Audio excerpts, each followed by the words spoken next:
the coronavirus pandemic that we're currently going through has disrupted each of our lives in many different ways.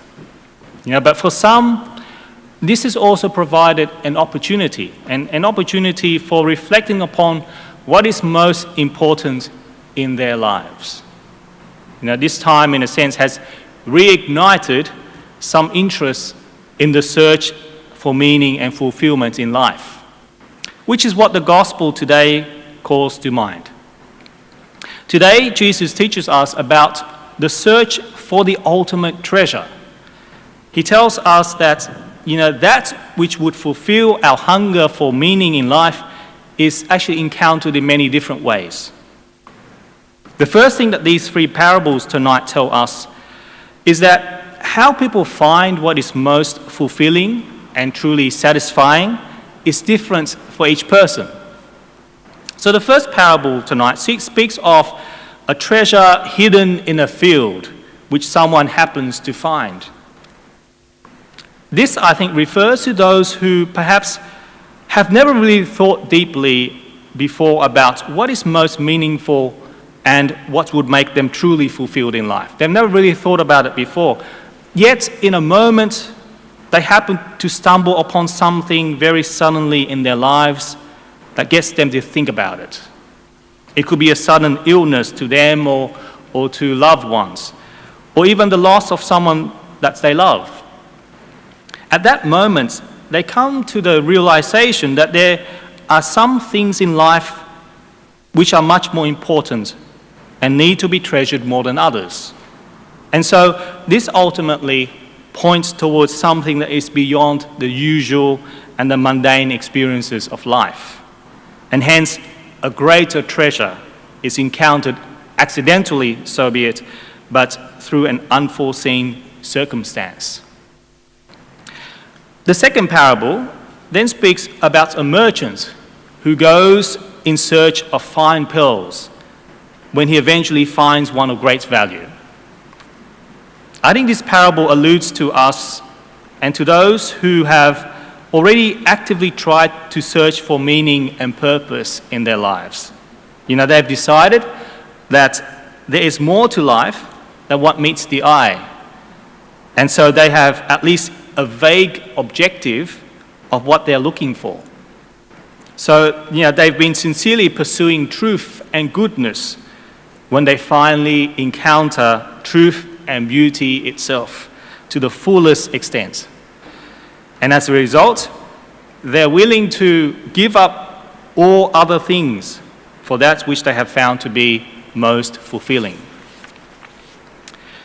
And then finally, this third parable presents an image of a dragnet that was thrown out to catch every kind of fish in the sea, which are then sorted out to distinguish the good ones from the bad. To me, this reminds us of those who enter into everything in life in order to find what they're looking for deep in their hearts. They try pretty much everything in life. Different jobs, different careers, different places, and different relationships. Then they decide to sort out the experiences that have brought them peace and joy from those that perhaps have brought them grief. And then they come to the realization that they have often searched for the ultimate treasure in the wrong place. And so they finally settle on the right path based on their previous experiences. So these three parables show us different ways in which a person might come to acquire the greatest treasure that fulfills one's life. But what would make us truly happy and fulfilled in life is not easy to find, because the human person is a very complex being. There are many aspects about ourselves that have to be satisfied for us to be truly and completely happy. And these aspects are not just all physical either. Since we have both a physical and a spiritual component, that is a body and a soul, the things of this world can never fully satisfy us because simply they're not eternal like our soul, which was made for something beyond the things of this world. And therefore, our fulfillment has to lie in God, who himself is eternal. This is the greatest treasure that Jesus refers to in today's gospel as the kingdom of heaven, which is ultimately found in the fullness of God. You know, God is the only eternal being that can satisfy the entirety of the human person, because in him lies the fullness of love that is situated at the heart of all human desire, love. In him lies the true identity, the identity that enables us to be at peace with ourselves and to be confident in who we are. I think that's why St. Paul says in today's second reading that God works with those who love him to make them into images of his Son, Jesus Christ. That God gives those who search for him an identity that fulfills them as the children of God.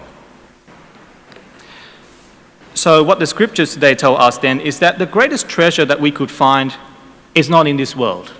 You know, King Solomon in today's first reading realized this because he did not ask God for, a long life, riches, or power over others. These things he knew didn't last forever. But rather, the readings show us that our highest fulfillment lies in something spiritual, something supernatural that lies in the heart of God. And so we pray this day that whatever path we may be on at the moment in our search for the greatest treasure in our lives, we may have the grace of God to discern, that is, to choose rightly the things that ultimately lead us to true happiness and fulfillment in God.